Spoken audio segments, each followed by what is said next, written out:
Good afternoon, collectors. Welcome to Leighton's Loft, our weekly podcast here on Facebook under the Vintage Breaks YouTube account on youtube.com/Vintage Breaks. Of course, our Just Collect Facebook account. And we have my compadre Lou, who is manning the ship and driving us in the right direction. Yeah, I love your faith. That's great. Great. J5, we're good to go? All right. Excellent. Comments will be here. Okay, great. Thanks for joining us today. We have a special show planned, our show and sell, as opposed to show and tell, which Crosby regularly participates in. I would imagine your kids do as well, Dougie, on a weekly basis. Show and tell, not show and sell. Although, I think I was in, my buddy Brett Schechterman's listening. He's now in Chicago. I had Mr. Tonzik for social studies.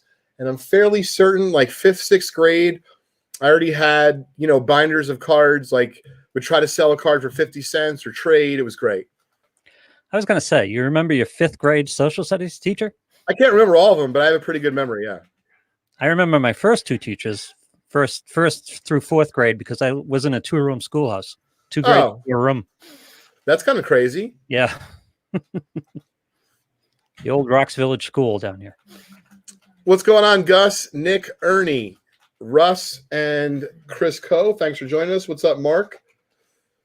Tom, Adrian. Dougie, if you could let everyone know, I'm not sure which set breaks we're doing tonight, if any, but it's 64. 64? And when they go back on the show, it's going to say on the ticker. Great. At 8 o'clock? Yeah. So tonight, folks, we do have our 1964 Topps baseball set break, which is sold out. It will be at 8 o'clock tonight. And we have a special guest joining us at the top of the hour today. Ben will tell us a little bit more about him in just a few minutes. So before we get started today, I want to talk about Leighton's Loft and participation. Hey, what's up, Dom? Hope all is going well with you and your family. Generally, folks, if you are watching the show and you participate through the chat and make comments on our Leighton's Loft Facebook page, we will count your name towards our weekly giveaway here live on the show. And if you're listening afterwards and enjoy the content, please come back and join us live next week, starting at 4:30 p.m. Eastern Time. Each and every week, you can find us here. And that's the only way to have a chance to win one of the 7 prizes we give away generally on our show every week is to be with us live. What's up, Jim? Yeah, Lou, so tell us more about the 2-room schoolhouse. Yes, I am that old. It's an old neighborhood school in my town, out on the east end of town, and it was a little red schoolhouse. It had 2 rooms, 1st and 2nd grade in one room, 3rd and 4th grade in another room. And yeah, it was just like it sounds. Beautiful old building. And the funny part was it turned into a daycare center later, and I brought my daughter there for her first daycare. Interesting. Yeah. Very cool. What's up, Mario? Hey, James. So as we're getting started here, I want to talk about what the 7 prizes for today's show will be. First place will be a $100 break credit to vintagebreaks.com. And of course, if you take that $100 break credit and you spend it before Sunday at 10 o'clock Eastern Time, you will have a chance to win one of 25 prizes in our Buy Any Spot promo. All of those details and more can be found at event.vintagebreaks.com. J5, any collections to show off? I was hoping. Talk to the guy with the MJ? Yeah. All right, that's that. You did? Yeah, I talked to him, but I got to say what his response All right. I want to see if we can show off a fresh collection. I mean, we got plenty of stuff to show off today, but this is one that I just looked at this morning. So anyway, folks, today, first place will be a $100 break credit. And so I know Ben, who is, I think, sitting right over there. Ben is new to our team and in charge of our social media efforts, across, all platforms for Vintage Breaks, helping with some marketing efforts as well. So Ben, I wanted to make sure that if you're tagging anyone who's out there kind of tuning in for the first time, you literally don't have to spend anything. All you got to do is tune in. You drop some comments in the chat, maybe what you had for lunch or what you picked up this weekend in a deal. Yeah. Dougie takes your name. He puts them in a list at the end of the show. This is what makes us a little bit different than other podcasts. Yeah. We're very interactive. Mm-hmm. And so what's really fun is someone can win a $100 break credit just for listening, spend it before Sunday, before the big event, And I'm not mistaken. If I'm not mistaken, Dougie, it was the last big event that Donald Higginson won the Hank Aaron rookie. Yes. So someone who candidly doesn't really spend any money with us, but participates a lot in the chat and such. Yeah. Won a break credit or a few break credits. Mhm. Bought us some spots. He won a Hank Aaron 1954 Topps rookie. Wow. Totally for free from Vintage Breaks. And so it pays to watch us live as opposed to just in the playback. Yeah. Anyway, folks, $100 first place prize today. That is going to get you very far if you are checking out the website for the event this Sunday. Enjoy. Second place is going to be a spot in our $500 high roller bonus. And for those of you that are newish or don't know exactly, what's up, Chef? No biggie. It'll be on next time. Let me actually, Lou, I'm going to show off a card now. So I'm giving the warning. Okay. So second place today is going to be a spot in our $500 high roller bonus. And for those of you, like I said, who are not exactly sure what that is, it gives you a free chance. Instead of having to spend $500 on our website at one time to get an entry in this, you will now have a free entry for a chance to win this 1961 Topps Mickey Mantle PSA 4. And we got this from our very good friend Chris Coe. Bought a bunch of graded cards from him recently, and this is one of the gorgeous 60s cards we bought. We decided to give it back to the community. Yeah, God, that's gorgeous. Very nice. So Daniel just said, I don't know if you saw that, Daniel won the Cy Young T206 last night, and he won it in the hit random, Ben, with break credits that he had earned and purchased the spot with a break credit, and he won a multiple $1,000 Cy Young with it. Wow. Pretty cool. I was wondering about that because I saw Cy Young and I'm thinking the award, but no, we're talking the actual Cy Young. Well, the actual Cy Young award itself is probably very valuable depending on who won it. But in this case, we were talking about the T206. That's Oh, wow. So when I do that thing, Lou, it happens for a minute. All right. that's all the comments. Thanks for letting us know, Tom.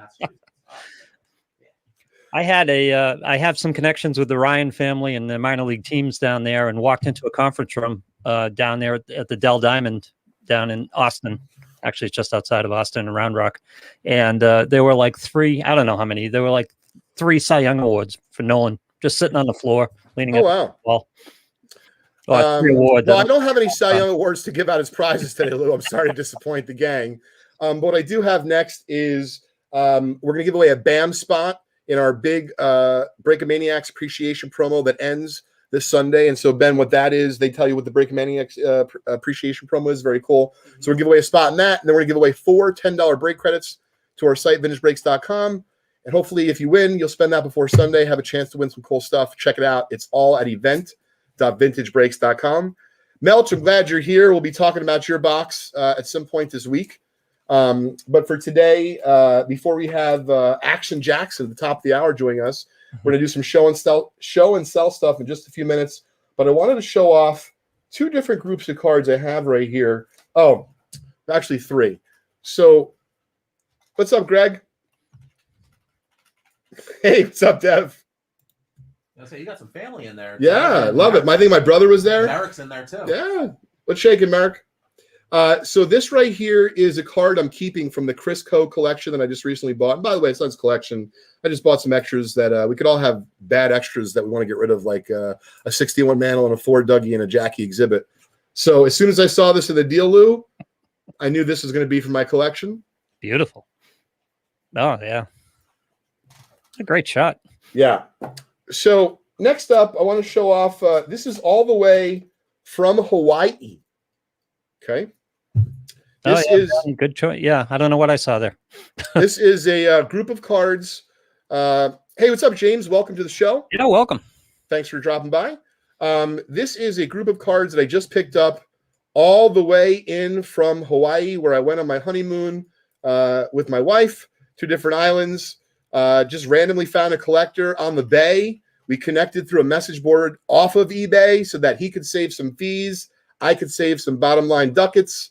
And then what we have right in front of us here is a very, very small group, albeit powerful, of 1929 caution cards. Ooh. Only 2 cards are graded. We're going to get to those in a minute. Let me run through these for you.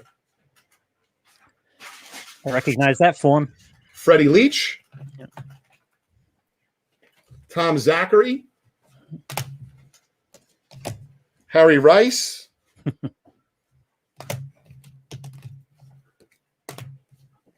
see who else is in here. Ooh, Oscar Malolo. He was one of the first 1934 Gaudy cards I had. My dad gifted me Oscar Malolo, Heine Manouche, and two others. Merrick, if you're listening, you know this. He gifted it to us when I turned 13. He had precisely 4 cards left over from when he was a kid, and there were 4 1934 Gaudy cards. He does not remember how he got them. Nice. And I since took, I think I've shown it off on a previous episode of The Loft, where I took that Heine Manouche 1934 Gaudy original. I paired it with a George Burke signed photo of it, and that's certainly not going anywhere. Let's see who else we got in here. Oh, there we go. Getting a little better now. Lefty Grove, Hall of Famer. Mm-hmm.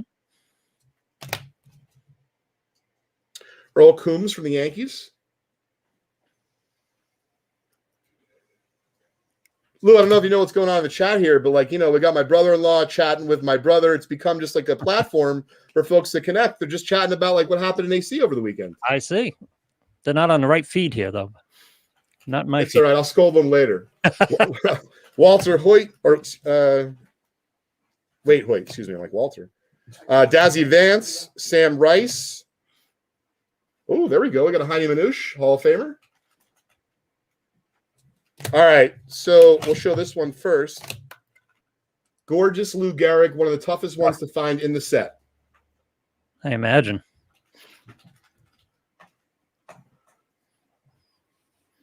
And then lastly,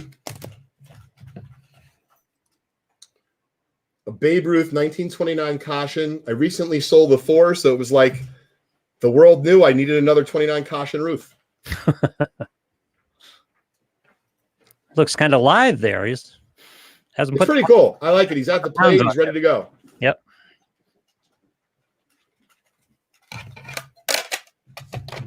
All right. So I've done enough of show and telling. I want to show off some other stuff, but in a minute, Lou, I think we should get our first person on for show and sell. I have one more card I want to show off. This is one of my favorites growing up. As a young kid, I definitely could not have afforded this. So I just bought this. Griffey's been hot. For those of you who've been following the modern market. 96 Finest Griffey Gold Refractor. These are not easy to come by. Rocco says he's not familiar with the set you just showed. Who issued that set? 1929 Caution Publications. I do not know anything more than what I just shared with you. That Caution Publications issued them in a series of 25 cards. There was 100 cards in the set. And believe it or not, the Ruth card was found in every one of the boxes of 25 cards. Oh wow! So it's overprinted, not short printed, but yet it still doesn't matter because it's Ruth. Yep. All right, Lou. So let's see if you have the first person. Let me switch back here. Ready to go for show and sell today, and see if they have a certain price in mind for their card. Or if they just want to do a deal or no deal. And if they're not able to actually connect with us, they can do it in the chat as well. I'm cool with that as long as we know them. Okay, John's with us here. Let's check in with John. Hey, John, how are you? Welcome to the program. Start with the new guy, huh? Where How's it going, guys? All right, so I guess I have to show my card, correct? Yes. Thanks for joining All right. us today. So I don't know if I can see with the camera. Oh, nice. It's a 1996-97 Bowman's Best Kobe Bryant rookie number 23, graded a BGS 9 mint with subgrades of centering 8.5, corners are 9, and edges and surface are 9.5. And there's the back, and I hope I don't know if it shows up good or not.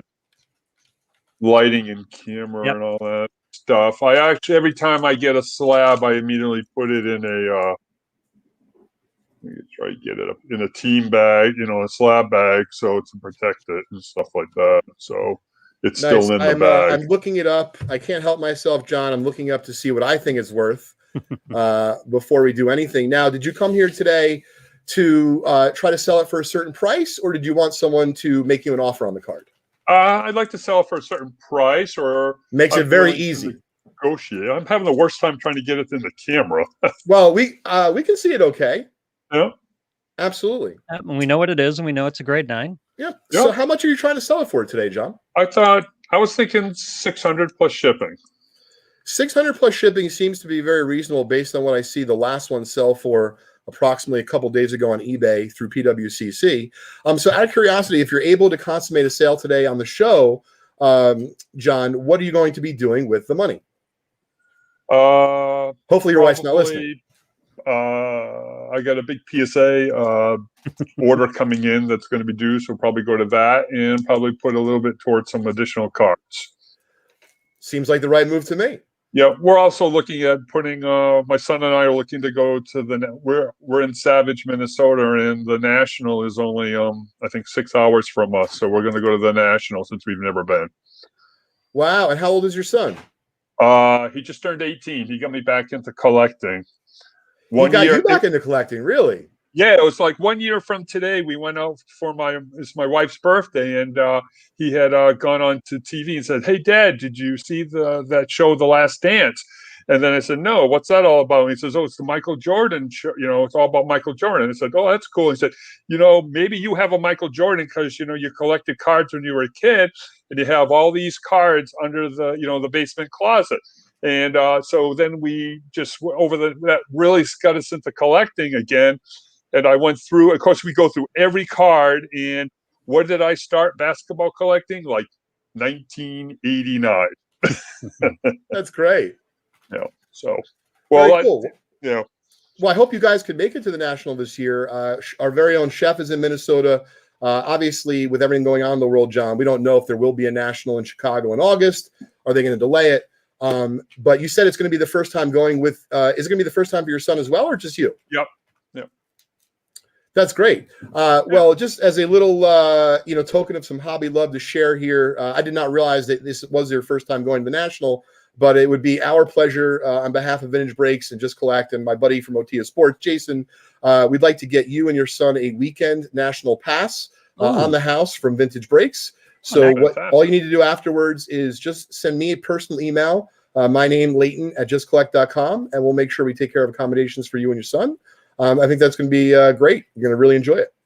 Yeah, we're looking forward to it. Absolutely. So if I'm not mistaken, I just want to repeat for the audience that's listening, you want to sell your Kobe for $600 plus shipping. Correct. Okay. Now, I don't know. I don't have the chat in front of me. Is anyone out there interested, before I kind of jump in for this Kobe? Or Ben, are you interested in 96 Bowman's Best Kobe for yourself? BGS 9. For 600. Not right now. I'm not. All right. Well, now we know if Ben is not interested. All right. I put him on the spot, but I wanted to specifically. Sam, you have any interests? All right. So, I'm sorry? The chat right there. Okay, great. I want to see if anyone is interested here. So I'll tell you what I'm going to do, John, just because I want to put out an offer. By no means do you have to accept my offer, but this is the way I look at it, and I want to share with you what I'm going to walk through to make you an offer. This is part of why I wanted to do it, because I wanted to share with people kind of like my thinking and my rationale as to how I figure out what cards are worth. So with something like a 1996 Bowman's Best Kobe, because it's Neil. Neil's asking if you could show the card again. See, we got some interest now, John. This is good. Excellent. So it's going to be a little bit tough, guys, for you to see like exact detail. But I think we believe John has the card. Hopefully you're not hiding out somewhere like where we can't find you and someone sends the money and they don't have the card. But that's better. You just announced where you live, so I'm pretty sure we can find you. He's a New England guy and he's a Red Sox fan, so we can trust him completely. Yes. Trying to have some fun here. So Neil, while you're thinking about what John is showing off, I want to take the gang through my numbers. So Ben, you got a pen out, or excuse me. I see you're writing ferociously. Yep. So Dougie, do me a favor, even though I think I know roughly the numbers. The way I look at it, John, is if eBay fees and PayPal are approximately 13%. Yep. So Dougie, if you take a $600 sale on eBay, less 13 points, that's basically $78 off. Round to 80, call it 520. I want to have a little extra meat on the bone. Figure I'm at 500. Doesn't mean you should sell me the card for 500. But that's what I would offer you, John. I would offer you 500 or $500 if we're being ultra professional. I like saying hunch better. Okay, I understand. So once again, at the very least, we've got you kind of like a floor, bid. we're going to allow people the show, John, until the end of it to kind of come in and make either a higher offer than 500, or if someone just says, hey, I'll pay 600, the card's theirs. Benson is asking what the subgrades are on the card. Oh, you mind going over the subgrades one more time? Sure. The subgrades are, I can show the picture, but the subgrades are centering is 8.5. Great. Corners are 9. Edges and surface are 9.5s. Great. And it's a 1996 Bowman's Best, Anthony. It is his rookie year. It is one of his more popular rookies. What's nice is it's graded. And John, what we're going to do is we're going to let you know, and of course, hopefully you can tune in to the rest of the show today. We're going to give people to the end of the show till 5:30, if that's cool with you. And we'll see if someone else comes in with either a higher offer or just says they'll buy it from you for $600. John, are you registered at Vintage Breaks? I am, I believe. Okay. I do a lot of vintage break with the J5 and S10 on the north side. Great. Well, we won't tell Gilmore in the south because he'll probably be offended. But we do, of course, appreciate the north support. And listen, someone had a win in Game of Thrones, so we're hoping it's the north here. Sure. John, you can hang out in the green room if you want to, or you can disconnect as long as we have your Look information. at that. Lou has snacks and hors d'oeuvres in the green room. That's right. Hey, Who's better than Lou? Can I ask one question before you go? Absolutely. You can ask two if you'd like. Okay. So you came up with that, but when you're pricing a card, are you going to just exclusively to PWCC, or are you also going to ComC? Are you going to 130point.com? Are you going to eBay? Oh, sure. Because there are multiple sales for this card ranging anywhere from $550 to close to $700. Absolutely. So you're asking a great question, and here's the scoop. You can basically have paralysis by analysis if you want to make yourself too nuts, meaning I can literally list, like you just did, 11 different places where you can find data. And so because eBay is either the biggest or one of the biggest marketplaces, and the card just sold a couple days ago, to be fair, I didn't look at the subgrades. I just tried to use a round number. But I agree with you, John. I think the card is worth every bit of, let's say, $600 or $700. Understand, this is what I do for a living, so I'm trying to leave a little bit of room. But to a collector that's trying to buy a Kobe for $600, I think it's a great deal. Okay, great. Thank you. But in a nutshell, I think all the sites that you recommended or that you mentioned are really good. But me personally, I would either use eBay or Vintage Card Prices for my two go-to. Okay, awesome. Thanks, Lou. Great. Thanks, John. Hopefully we'll get it sold for you by the end of the show. Thank you so much, John. I like that. Great. Well, it's a really good card to start the show with. Yes. And everyone can continue. They can contact you directly, or should they do it in comments here? Or I think they just do it in comments, guys. Let's keep it fun, easy. Once again, my opinion on it is this. If you're in the market for a Kobe Bowman's Best and you don't really care if it's PSA or BGS, it's a very good price of $600. I offered kind of like the dealer price at $500. But if you can get it for $600, you're basically going to be saving sales tax, saving the I think right now the current best price on eBay for a BGS 9 is $700. So you're definitely getting a fair deal at $600. We have Mark, or if you want to deal with Crisco, we can deal with Crisco if you want to. Oh, Chris has something very special lined up. I definitely want to have Chris on. All right, here we go. Add Chris to the stream here. Hi, Chris. Hey, Chris, how are you? Are you muted, Chris? Oh, I'll unmute you. Oh, no, you need to unmute Chris. Well, no, I'm still not getting signal here. No, I'm still not hearing you, Chris. Check your mic settings again. Let's bring Mark on. Okay. We'll put him back in the green room. We'll grab some snacks. That's right. Mark's here. Mark made it in. How you doing, buddy? Good. Finally got the technical issues worked out, and the snacks are great. Thanks, Lou. Hey, Mark, thanks for joining us. Love it. All right. I have, and I'm on my phone. I had a total technology fail here in the sticks in California. No judgments here. I've got a 2014 Topps Update Mookie Betts batting PSA 9. Oh, great. It's a hot card. So there you go. Don't know if you guys got a good look at it there. I'm trying my best. Yep. It's a 2014 Update Mookie Betts PSA 9, right? Yeah. Now, if you're able to sell it today, Mark, what are you looking to do with the money? Much like everyone else, I'm attempting to try to pay for my trip to Chicago come end of July. Interesting. So you're going to the National as well. Yes. I might just hitchhike to the National. You know, I was telling my wife, like with everything going on with COVID, that I was potentially thinking about taking the train. She laughed hysterically at me. She's like, do you know how fucking long it would take to get from New Jersey to Chicago via train? And I said, I don't know, you know, like 8 hours, you know, 10 hours, something like that. She's like, you're a fucking moron. Well, we figured it out. It takes 2.5 days from California if we were to take the train. All right, so you're not taking the train either. 2.5 days. Yeah.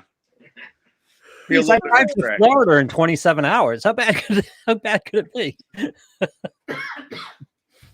Oh Wow. my God. Yeah. So did you ever find out, Leighton, how long is it by train from New Jersey to Chicago? She looked it up, and I mean, I think it was like 20 hours. And by the way, 20 hours is like ridiculously expensive. You're paying for the least amount of stops. Yeah. And like you could fly there, come home, fly there, and come back, and like, you know, probably have change left over. And I was looking for the all-you-can-drink option. I don't think they have that on the train. Oh, but you can bring whatever you want. Yeah. So tell us, Mark, what are you looking to get for your Mookie bets today? Looking around, I think that one was running about between 250 and 3, I want to say, last time I checked. All right, so I'm going to look it up right now on eBay, the cheapest that we can buy a 9 for. So the cheapest you could buy a 9 for on eBay is about 300 best offer, right? And then the last one that sold, which I was trying to figure out pretty quickly, but it was kind of annoying. There was, let's see here. I was just using eBay once again to keep it easy and fast. Good news, by the way. Let's see here. Yeah, it looks like on the 20th, one sold for about 300. One sold for yeah, I guess they're all in that range, like 250 to 300, the way you're saying. So Mark, let's get down to it. You gave a range of 250 to 300. What's your bottom line on the card? 275, and I'll ship it. All right. We got you to move a little bit. I like that. Nice. So who's out there who's interested in his Mookie Betts PSA 9? It is a really hot card. One of the best, young ball players in all of baseball. And like I said, Mark, the cheapest one that you can buy on eBay right now is $300. So, if someone was looking to buy it direct from you, $275 is a very, very reasonable price. Yeah, I thought so as well. Plus, I have another one for you, Leighton, that I think people may fall over themselves trying to get. Oh, good. I'm glad I didn't say I'll take it. I wanted to see the second one. Perfect. All right. What do you got as your second card? All right. You want to talk about hot cards? We talked a little, I think it was last week, maybe 2 weeks ago, about separating emotion from financial investment, right? It's very, very hard. Geez, Mark is taking notes. I love this so much. Well, I got this ridiculous card. I'm a huge Celtics fan. Have been my entire existence. Got this thing two years ago, Leighton. I've got myself, and it looks pretty dead nut center. It might be a little off right to left. 81, Larry Bird. Oh no. PSA 8. Gorgeous card. Very nice. Beautiful color on this thing. The eye appeal was what really drew me to it. And what drew me to selling it was just watching this thing skyrocket. Yeah, well, the prices are out of control right now. So I'm so out of control. I'm losing my headset. So Mark, I'm looking it up quickly. What are you hoping to get for it? Whoa, these things are crazy. Yeah, that's what I said. You're going to be going Sizzler if you get this sold. Well, this is the VIP super access, right? In a hotel close by. Yeah, exactly. I think, what did I average out last night? Well, take your time. I just want to have, for the record here, a shout out to Harry, who's supporting my train effort. And I quote from Harry, "Train is awesome. Get a bedroom. Can bring your own booze." Right. Yeah. That is the quote of the show, maybe of the year so far. Not a bedroom, a roomette. I don't know what it's called, but if I can get my own bedroom on the train, that's how I'm going to the National, baby. We're going to vlog it. And my best buddy that I'm bringing, he's riding the train home from the next. Film that now. Wait, and where does he live? He lives with Same town I do. So we're in a little town in the Sierra Nevada foothills of California. And he's taking the train? Yeah, he's gonna ride the train. Oh home. man, this is great. I'll tell you what, Leighton, if you take the train, Yeah. we'll do the whole trip live. Just one big live thing. Just We'll have to get Lou. We'll have to get a Vintage Breaks sponsor. Express. Yeah. 20 hours of Leighton's Loft Oh live. my God. New Jersey to Chicago. We're gonna The have to L get like an train alcohol train. sponsor. Oh my God, I'm having too much fun today. All right, Mark. So sorry, I lost control here. What are we looking to get on the bird? I think they're running what, like I've seen a couple for it's crazy, anywhere from 850 to 1,000. So why don't we say 900? Okay, so 900 for your bird. They look to be on eBay in that range. Some a little bit cheaper, some more expensive, depending on the centering mark. What I would say is, because I want to get to our guest at 5, he's coming up in a minute. Mark, if no one else wants your Mookie Betts at $275 delivered, the PSA 9, you have it sold to us here at Vintage Breaks. Awesome. On the Larry Bird, they have till 5:30 to let you know either if they want to pay your asking price or counter offer. And on the Mookie Betts, if someone wants to buy the card at $275 before us, they're more than welcome to it. We just asked that folks decide by 5:30 today, so we can at least say that we got a few sales done on the show. I like it. Awesome. Thanks again for joining us, Mark. It was a blast. Mark, you're registered. I have your information anyway, but you're registered with Vintage Breaks? Yes, I am. Excellent. Okay, great. Awesome. Thanks, Mark. We appreciate it. Thank you. All right. I'm liking this 20-hour train ride to Chicago. Yeah, that's I mean, if I can do business on it and, potentially like have other people like take their PSA cards and like by the time we get to the national, people are like, "Oh, that guy usually has more stuff." Oh, Leighton got to him. That I would do. Like I'll take the train to Chicago if I can buy the whole way to Chicago. That would be cool. It's gotta be at least No, a we're day, taking booze. So I don't know how much business is going to get. That's true. You're right, Lou. I got my own bedroom and booze. It's pretty good. Julie, would you like to come? All right. So are we ready for Chris to join us? Yes. I told him to text me when he was hopping in. He said Okay. They were just finishing up a meeting, so. Great. So when Chris is ready, let me know. I'm going to show off something else while waiting for Chris. I've got Chris here. Maybe not. Chris is Ben's guest, Action Jackson. Yeah, I got Chris Jackson here. Oh, he's here. Yeah. Oh, I didn't even know that. Time hop Apparently, he's eating hors d'oeuvres. Just text me. I'm here. Oh, he's eating hors d'oeuvres. In He agreement. was so enamored with the food, he forgot to mention he was ready to go. What's happening, guys? Hey, what's going on, guys? How are you? Good. Nice to meet you. I'm Chris. This is Darius. What's up, guys? Nice to meet you all. Hey, what's up, Chris? What's up, Darius? Thanks for joining us today. Happy to So- be here. So Chris, you were described to me by Ben as Action Jackson. So I just want to know, like, now that we're publicly live here and the internet's consuming this, am I to call you Chris or Action Jackson? You can call me whatever you want. Chris is my name. My Instagram is Action Jack Cards. So All right. Oh, okay. All right. Fair enough. action by name, action by game. So All right. I love it. Love it. Very cool. Cool. Well, I see you have the alt sweatshirt on. So obviously you're very well aware of what's going on in the marketplace. But before we get into anything and dive deep into cards, why don't you tell us a little bit about yourselves? yeah. So I am 23 years old. I've been doing cards since I was 9. Collecting back in the day, 2007. So Kevin Durant and Calvin Johnson, Adrian Peterson, those were my beginning years of collecting. But throughout the years, we actually met like in a card show when I was in middle school, and like we've kept up and we do shows together. And now we're working for Alt Platform and really just taking in the hobby as it grows and expands and trying to add to that. Yeah. That's really cool. Go ahead, Darius. Yeah, so I have a similar story. We're both from the Bay Area. We've been collecting for as long as we can remember. And it's probably been the one constant throughout my life since I was, like literally 6 years old. And we're both fortunate enough to be in a position where we're working for Alt, which is a company seeking to, just basically legitimize and make this as mainstream and as legitimate and accessible to the masses as possible. So we get into work every day, and we really are, we're just thankful to be able to work together and to, work with the stuff that we love every day.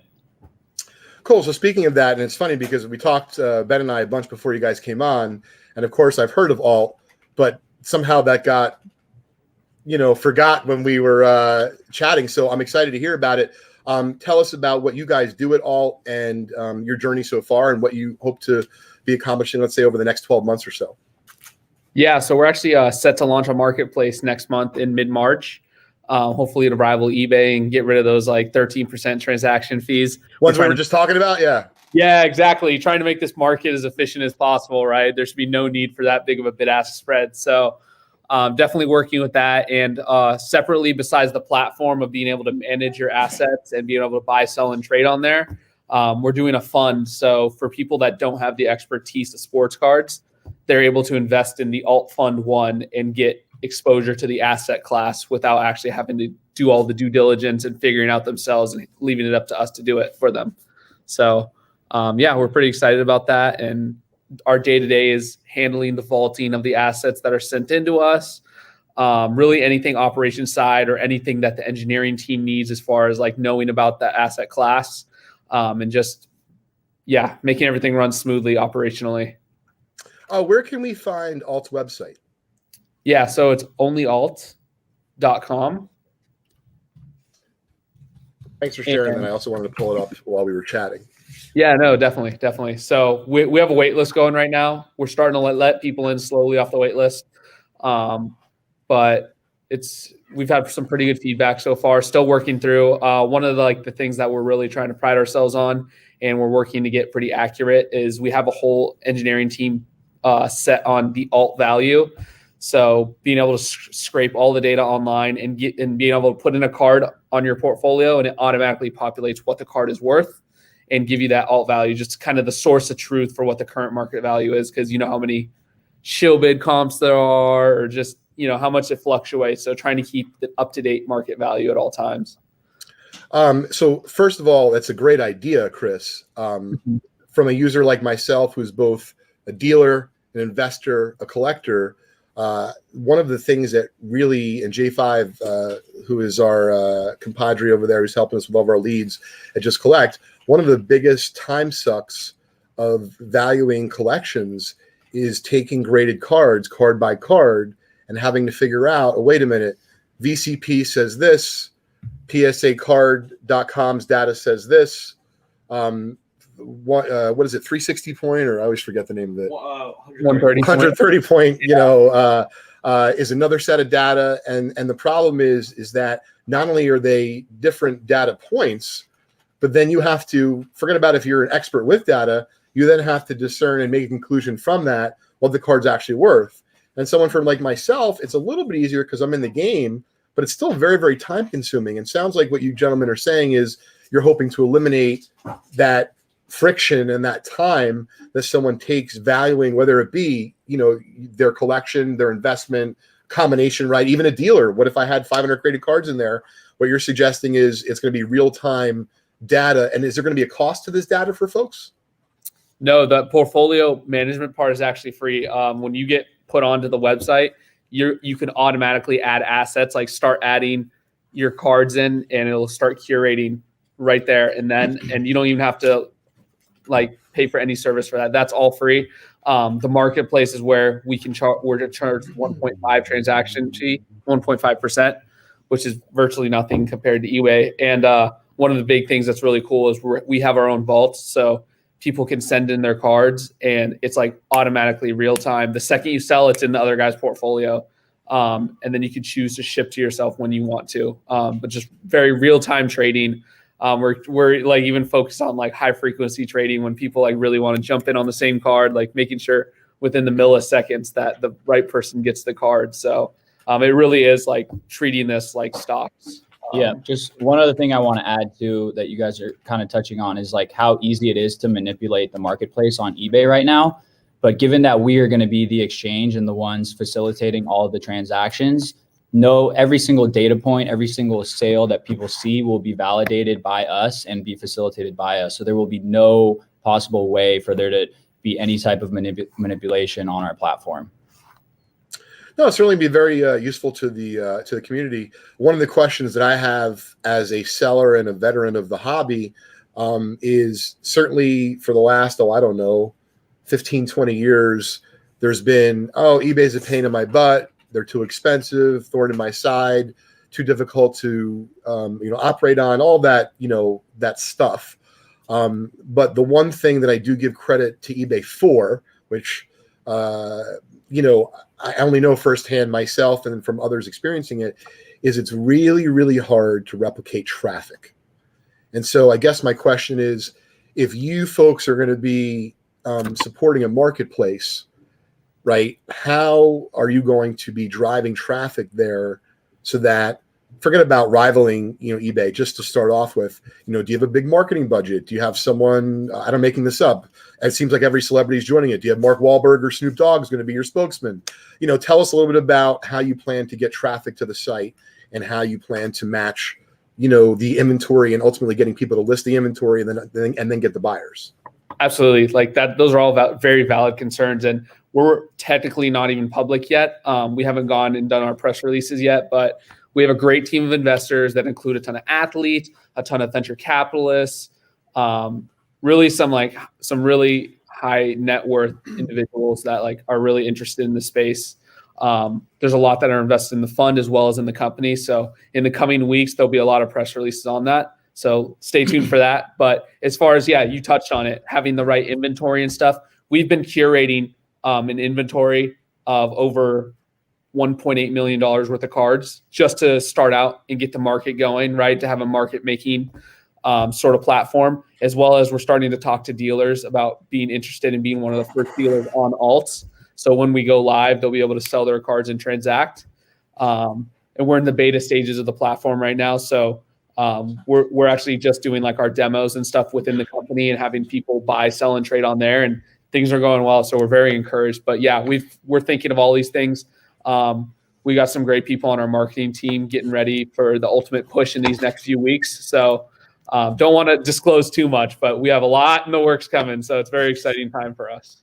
Yep. And also one thing we've been really focused on is our brand awareness. And so building that trust from day one, we know that it's going to be, we're not going to have as much traffic as eBay right from the jump. But if we can show people that we're trustworthy, we're trying to, build a platform where people can come here and not have to deal with the same pain points they deal with on eBay. Another big one that nobody's really brought up yet is all the returns and stuff. So that's another big area on eBay that people will not have to deal with. So we just think all these advantages, and if we, we position ourselves as, a trustworthy platform, over time, the traffic will come. No, that's really cool. So to kind of switch gears from alt for a minute, how did you, guys get involved in collecting at such a young age? I'm sorry to interrupt. Can we address Dave's question? He's already on your waiting list there. How many people are you processing per week? Yeah, so we're starting to ramp up. I think we're doing a few hundred a day. There is a way, if you refer the link and get other people to sign up, it'll push you up the wait list, and it really does help. So if you have buddies that you think would be interested as well, if you share the link through our program, you'll get off the wait list pretty shortly. But we are at a 6,000 to 7,000 person wait list already. So, but we're going to start letting people on more and more. So stay tuned. We're getting there. We're getting there. But yeah, just to answer your question, was it about more just how we started collecting, or? Yeah, well, I'm curious, how did you move from starting with the KDs and the modern cards, and how did you take that path, and how did it transform to what it is today, and being involved with not just vintage, but ultimately with alt?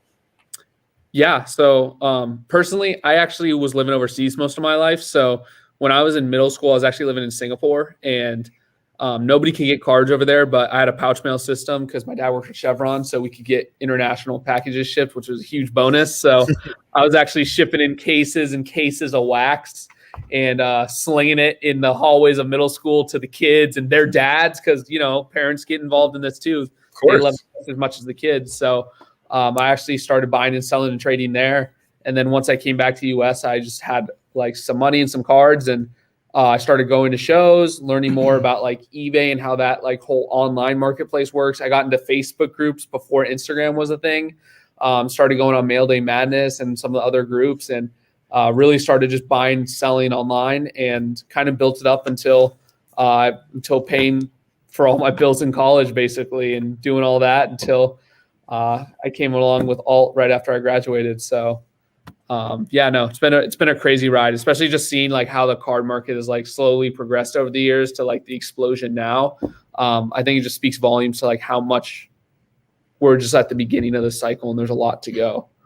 Yeah. I always tell Chris that what really opened my eyes up to like the scope of how big cards were was when I went to the National with Chris for the first time 3 years ago. Prior to that, I was just like, I was on some forums online. I bought on eBay, but I really just thought of it as more of like a hobby.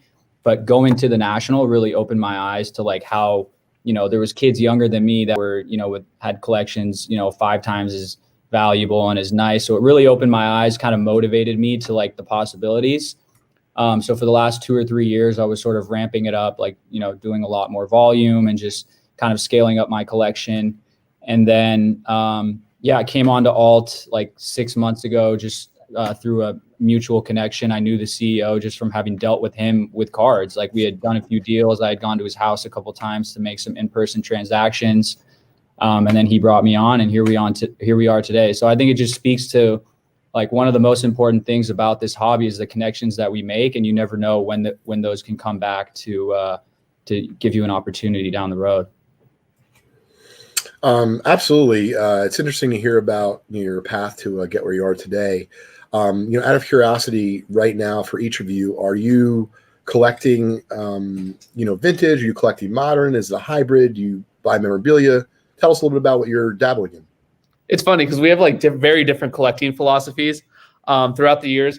He was more of a buy and hold guy with his favorite guys. I was always buying everybody and just moving everybody, just constantly moving things around. But I think as we've grown and matured in the hobby, we're really trying to like, personally for me, I'll speak to myself, you tell your strategies these days, but I am starting to diversify into more vintage. I'm really like interested in like, some of the early like 50s Bowmans, like the Mays rookie or some early Mantles. I think it'd be really cool to get some of those blue chip investments just because long term, those have been pretty stable with the market. The run up of like the modern stuff is like pretty cool too, but I'm just trying to diversify because right now I have a lot of LeBron. I got all the modern stuff, but vintage really interests me at the moment. So I've been starting to try to dabble into that. Yeah, I've always been traditionally probably like 90% of my collection has been basketball. Like that was the sport I played the most growing up, the sport I watched the most, the players I idolized the most.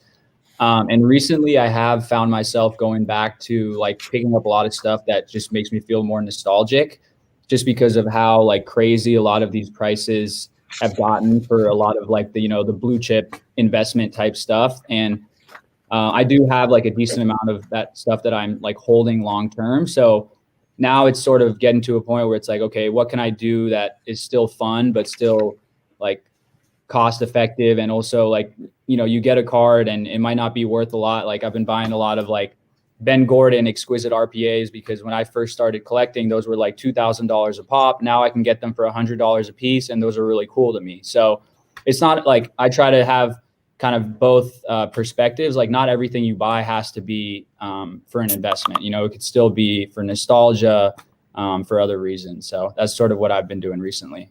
No, you hit that on the head. When I was just at the Dallas show last month, I was going through tons of different cards, and the one card that I was just like, I need to have this was like a $70 Tom Brady 2007 Topps refractor. It just like, that was like what started collecting for me, and Tom Brady's always been my guy. And like that, like the nostalgia factor is like so huge. And I think people underestimate that and just how much it plays into like values in the future. But not even talking about values, that was just like the card that I picked up and just loved the most out of anything. So we love everything about it. What about you? What have you been dabbling in recently, or have you been investing in? Anything from vintage to Hulk Hogan to wax. Yeah. The reality of it is, from my perspective, being the owner of Just Collect, a company that offers appraisals and buys and sells for like the last 20 years, is that, if I go to buy out of an auction house or if I go to buy on eBay, it's a lot different than when you're getting together with someone trying to buy a big collection. And so, when I go to buy out of an auction house, I'm really trying to be precise. I used to spend, with no exaggeration, in some auctions, like hundreds of thousands of dollars and just try to make a percentage off the amount I'd spend. And then the problem is, guys, the competition became really fierce. So making it up, if you could spend $100,000 and make 20%, you're like, oh, awesome. Well, now it would cost $110,000 to sell it for 120. You're like, come on, there's no more, So that margin was disappearing. So now, like I was showing Ben earlier, I bought some stuff from Clean Sweep Auctions. I bought like 7 items. I bought 5 graded cards and 2 packs. But every one of those I feel great about buying. And so, I'm encouraging people in general is that as the dollars get more substantial, try to be more precise. Because as the dollars become more substantial, by you not, for example, selling off a card you have 3 of. Back in the day, maybe it wasn't a big deal. But like, you know what? At $200 a unit, if you can sell 2 of them, $400 goes a long way into buying a new card. And so that's what I think is really important, is the focus of what's going on. And so, I could talk about this candidly for hours. I love this stuff. I've been a card nerd for the last 25 years. But I did want to show you one of the other ways that we acquire cards is that we buy collections.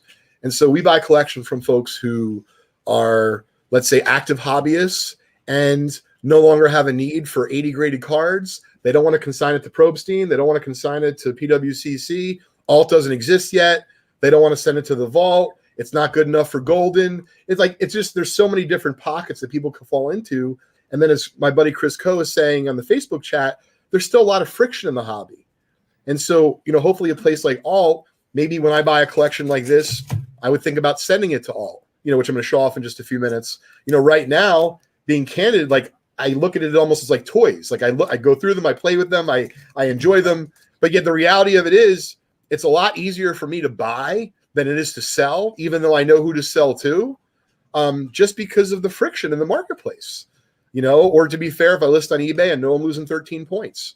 So I have to price a little bit higher. And then all of a sudden, and we've all been there, I'm getting messages on eBay. I don't even know what this was these days. People are sending me like images of their phone number. And I'm like, no, guy, I'm not going to spend $5,000 with you contacting your phone number through eBay. I can either afford to buy your card or I can't. But I understand how Alt can come along and hopefully reduce some of those fees and some of that friction, make it a little bit easier. I did, while we have just a few minutes left here, I wanted to show you some highlights. Lou, will I be able to show off some cards while we're chatting with the guys? Yeah. So just click that same thing. Switch your desktop over. Great. So guys, I'm going to just pardon me for a minute. I'd like to show you some of the graded cards. I bought about 100 graded cards on Saturday. To be fair, pre-COVID, myself and our staff, we would travel the country regularly to buy collections. That's changed with everything going on in the world. And so to buy a decent sized graded card collection in person these days, non-card show, is a treat. Yep. You're talking to the right guy also. This guy specializes in grading and buying collections. So he's great. We're going to be fast friends, Action Jackson. I love it. I can't wait till we can do our first deal. I don't know if we'll have enough time today. I was telling Ben, I hope you came with a card to sell, because I want today's show and sell. It's we got cards to show. We wanted to show some of the cards off from Alt Fund 1, but nothing to sell today. But see, now it's like it's like showing candy and no one can eat it. That's not that good. All right, so we'll show my cards first. I don't know if we're going to be selling these ones. All right, fair enough. So let me show you a few cards from the collection I just bought Saturday. Switch the desktop. There you go. All right. Okay, great. Yeah. So we'll save these for last, right? Mm-hmm. All right, great. So this is just a sample of them.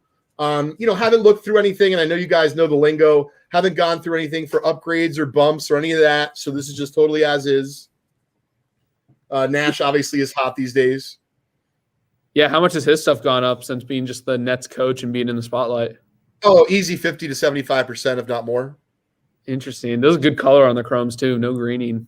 Yeah. That's definitely something to keep an eye out for as you buy the early 96 chrome basketball stuff.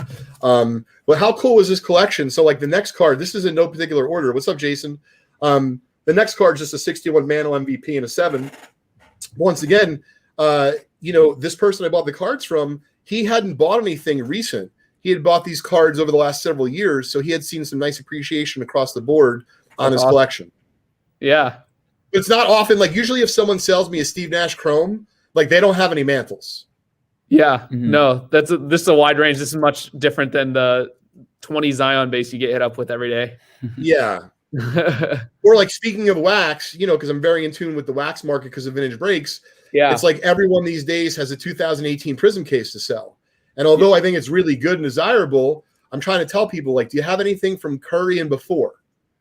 Because they're like, not everyone has a case or multiple cases to sell. It's the supplies are so dried up. This is one of my favorite cards from the 90s. I'm not selling this.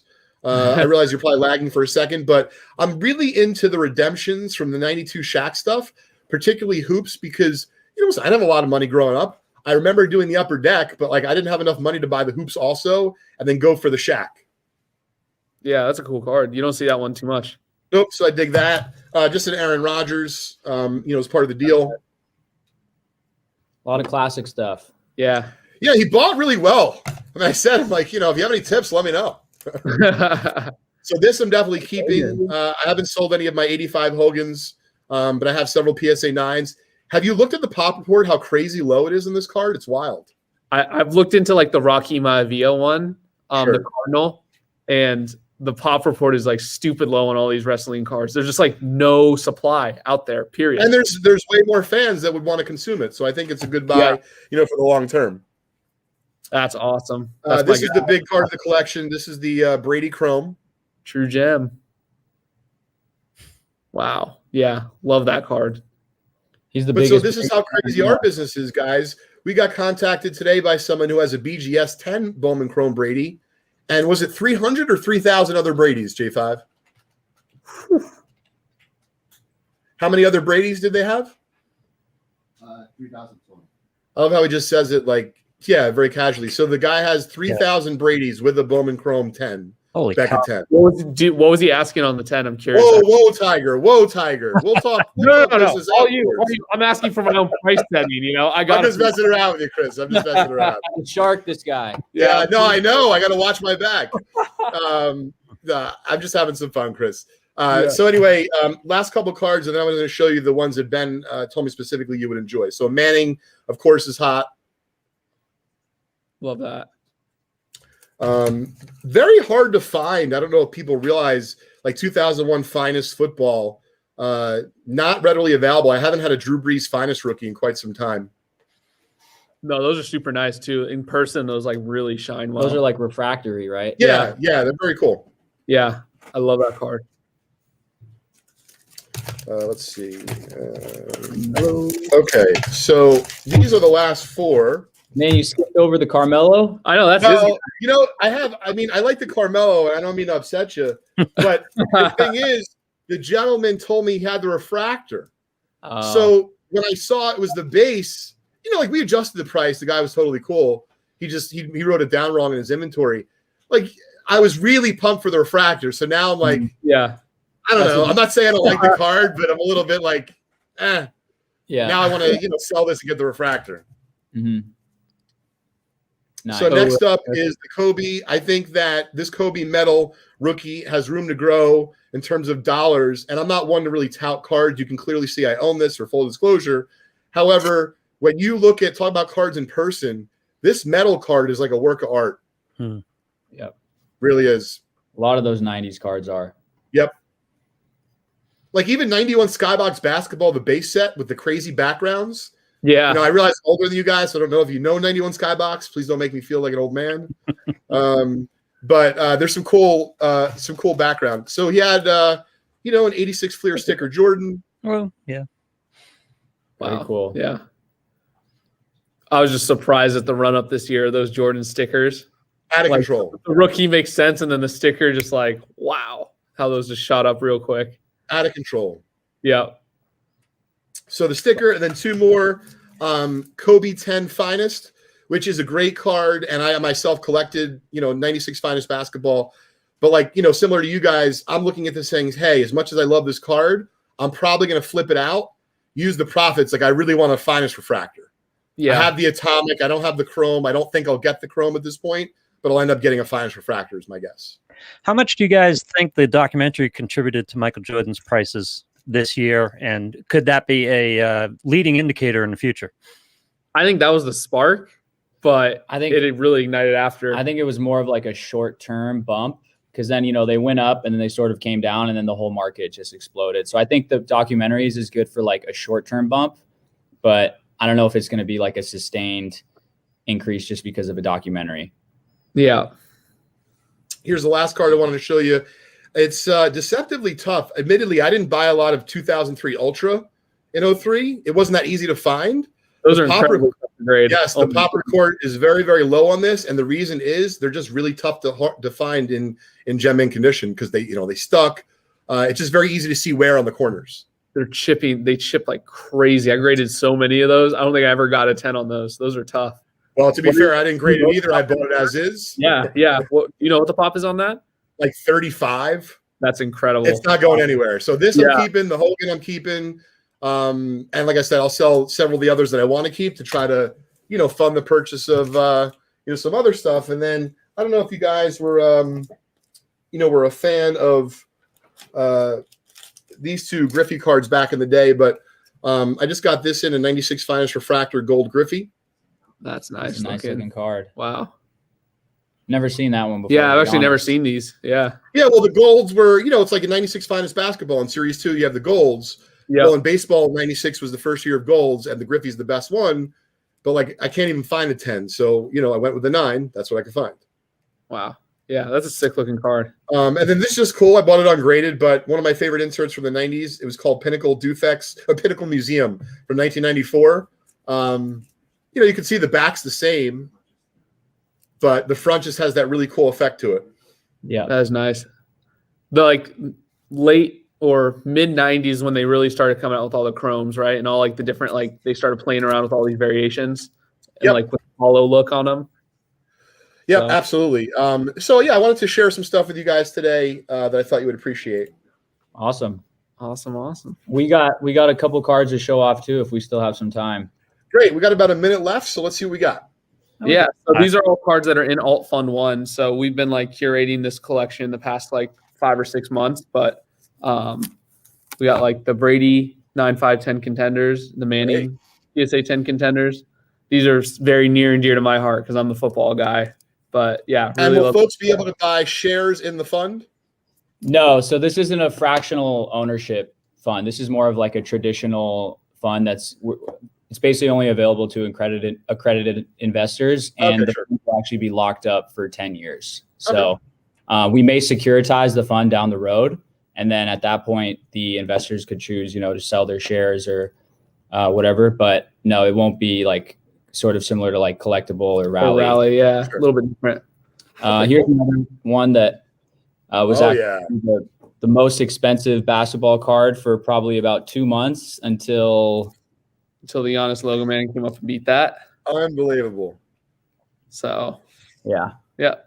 So pretty awesome to be involved with purchasing those two cards. And then just one other card that is my personal favorite, just is Bradley Beal, rookie logo man. He's balling this year. He's balling. Just gotta get him out of Washington, hopefully. Yeah. So out of curiosity, when you go out and procure cards, well, to be fair, is Fund 1 now closed? Yes, it is closed. Yep. And then Fund 2 will probably be launching early Q2. So. Okay, very cool. And so do you plan to do a new fund every quarter, every year? I don't think we have a regular cadence, but there will be a lot of funds. Right now, we're just focused on sports cards, but Alt is an alternative assets platform. So we're going after cards first, but eventually you'll be able to, price everything from shoes, watches, art. So we do envision there being other funds for other asset classes as well down the road. That's really exciting. We'd love to have you back on in the future to talk about those as they develop. Definitely. No, pleasure meeting you, and thank you for having us on. Really appreciate it. That was our pleasure, guys. Thanks for being on today. All right. Thanks for having us. See you guys. Yep. Check it out. Onlyalt.com. The future of collecting. Yes. We have Chris Cohen here. You want to talk to Chris? Yes. I was hoping Chris figured out his technical difficulties. Hey, Chris. How we doing? Hello. Hey, Chris, we can hear you. This is a great episode. I figured you enjoyed some of that content. Yeah, I was worried. Now I realize what those guys were doing. They're running an alternative investment fund where effectively their values if they could actually spot deals and get the appreciation. So it's kind of interesting. It would be interesting if they actually do NFTs, Top Shot moments. Yep. Well, we got plenty to talk about when we catch up, Chris. So what I have, and I'll go a little bit older than everything, is a T206. Let's see. Nice. This way. It's a rare back. As many people know, I love my rare backs. It's a dark cap, and it's a PSA 2.5. And the back is Old Mill. Very nice cover back. The pop report, there's only 22 PSAs in existence, 7 of which are the 2.5s.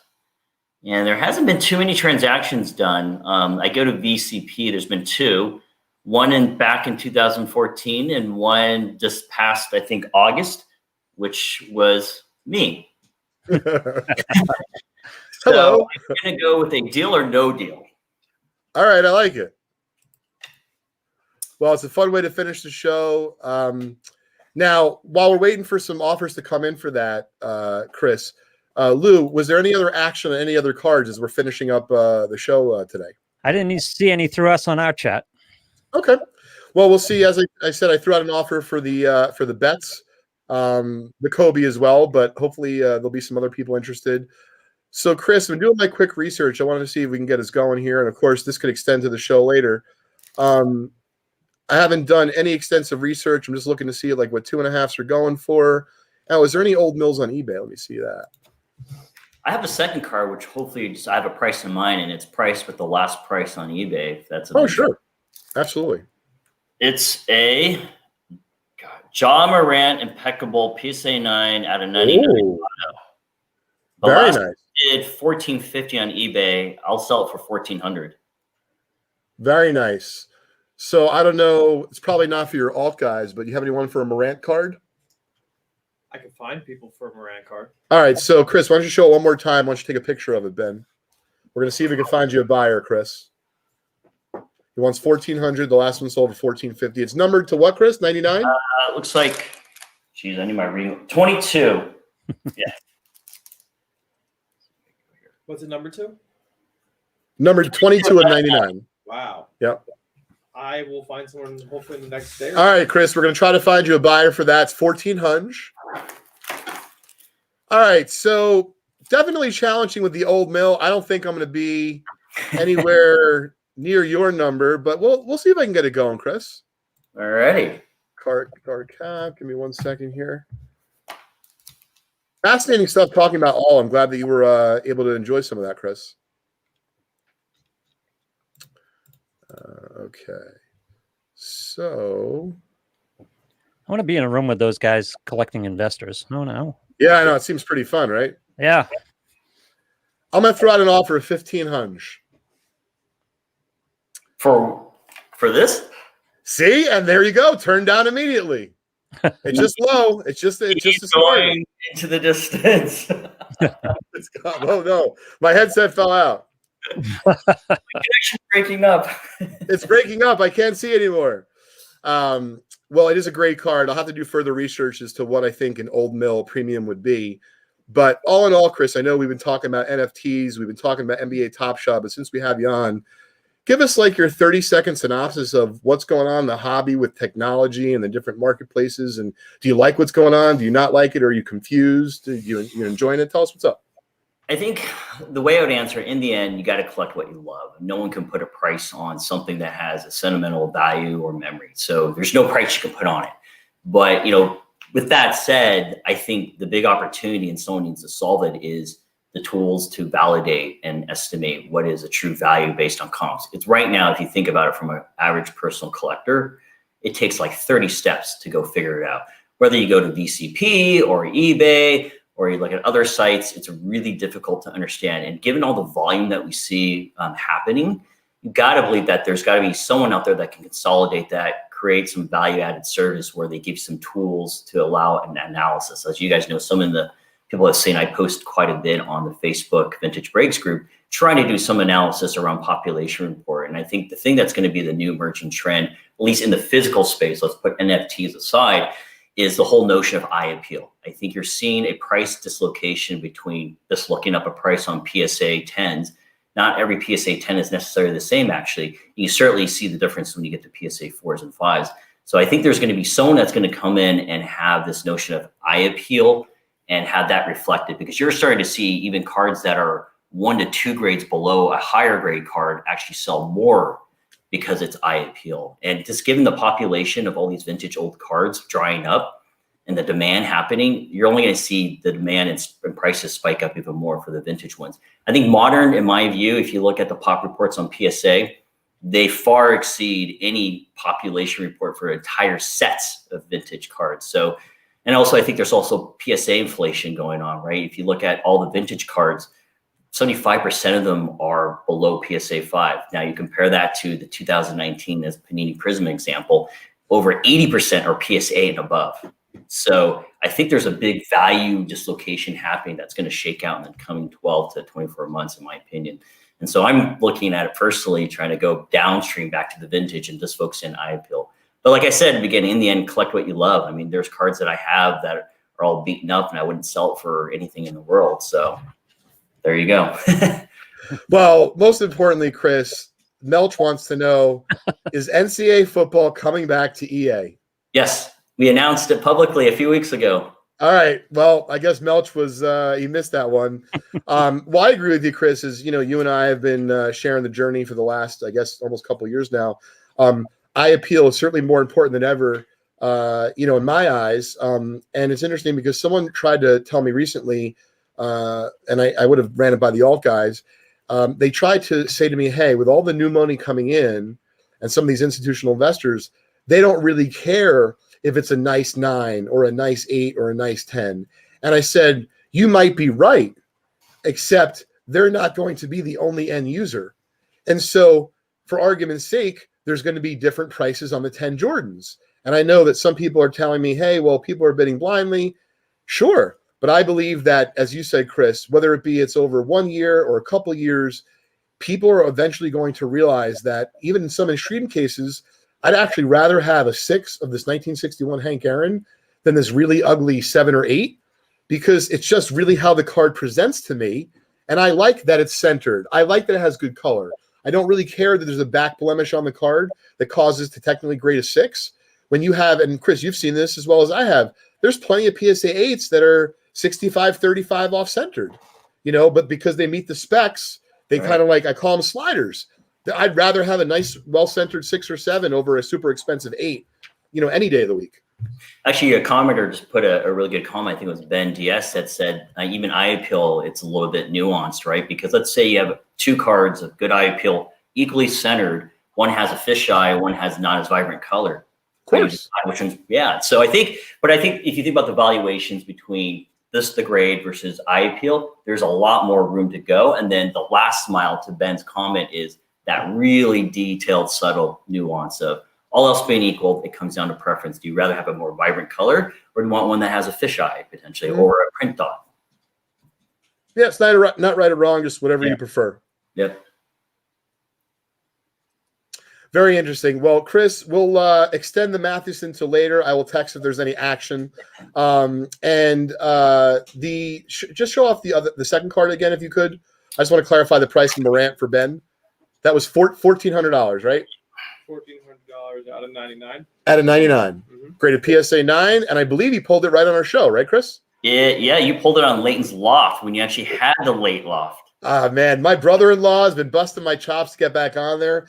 I think we're going to have to do an appearance this weekend for the big event ending on Sunday. We're super excited about it. Chris, as always, not just on here, but really do appreciate the time that you take with other collectors, like other community members, sharing, your take with the data.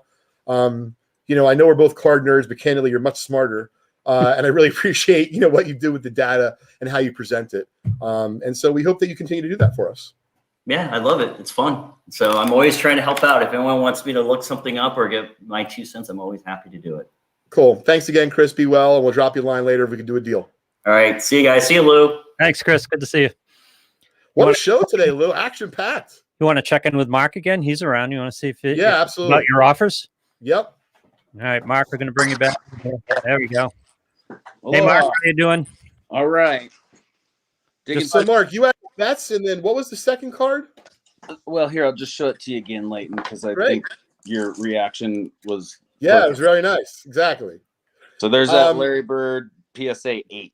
So I'm trying to see if there's any like I haven't seen too much in the chat in terms of like counters or this or that. So what I would say is on the Bird, I have one myself, but if no one else would like to buy your bets, I'm your guy if no one else is interested. Okay. So do me a favor, Mark. If no one reaches out, why don't you connect with me direct on email, Leighton@justcollect.com. Is that cool? Yeah, no worries. Awesome. If it doesn't sell there, I'm going to put it on the Vintage Breaks buy and sell page. Awesome, which is also free to list. So I encourage Mark, good point. For those of you who are not familiar, please check out our Vintage Breaks buy sell trade group on Facebook. A lot of good folks listing some cool stuff on there. And of course, no fees, which is really great. Yeah. The best part. Well, I hope you enjoyed the show today, Mark. We had a blast here. It was a lot of fun. Absolutely. Love watching you guys. Can't wait to see you all, hopefully face-to-face come July. Yep, I hope so as well. Thanks for joining us. Thank you. Thanks, and we want to say thanks to John, who's on as well. Hopefully you get some action on what he offered as well. Yep, John, we'll let you know if we have any takers on your Kobe. I think I threw out an offer of $500. I know you're looking for $600. We're going to keep you posted if we have anyone who is interested in completing the deal with you. Oh, I think you're muted, John. I think you're muted. I was going to say I haven't tried Vintage Breaks, so I'm going to put up on Vintage Breaks as well.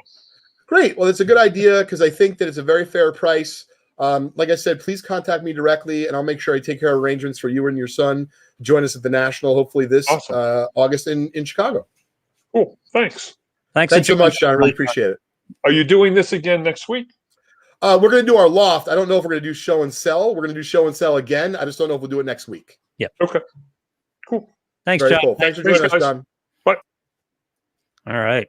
That was fun tonight. A lot of action. I mean, the time passed like this. I know. So much stuff in this show. We wasted like 4 shows. Yeah. Acted all into one show here. We could have got And then you would have been proud of me, Lou. So I'm talking to Ravel earlier today, and then I got to go. Sam just gave me the stink eye.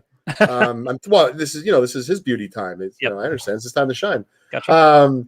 So, Darren's texting me and we're going over some stuff. We're chatting. And I said, Darren, we just got to do this on the Loft. Yep. And he's like, what? I'm like, on the podcast. And he's like, no, I'll be on again. I'm like, no, I understand that. Like, just save this content for a show. He's like, no, I need to know now. And like, I get it. It was very funny. Yep. So, Lou, thanks today. It was a blast. Oh, I had a blast. And thanks for everybody showing up. Great crowd tonight. People who came on their cards. Chris Coe, the guys from Alt. Just so much fun tonight. Thanks so much.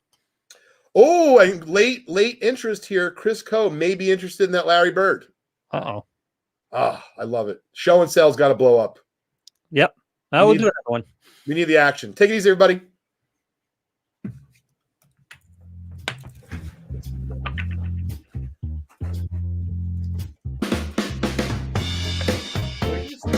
Yeah.